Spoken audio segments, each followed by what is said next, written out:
आज हम नीड के बारे में पढ़ेंगे। नीड मीन्स होता है ज़रूरत। इसका फार्मूला है subject plus need to plus verb की first form plus object. Examples: मुझे एक किताब पढ़ने की ज़रूरत है।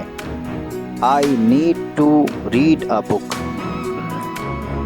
तुम्हें एक मेरे लिए लेटर लिखने की ज़रूरत है। You need to write a letter for me. मुझे यहाँ से जाने की ज़रूरत है। I need to go from here. तुम्हें सब कुछ समझने की ज़रूरत है। You need to understand everything. उसको खाना पकाने की ज़रूरत है। She needs to cook food. हमें इंग्लिश में बोलने की ज़रूरत है।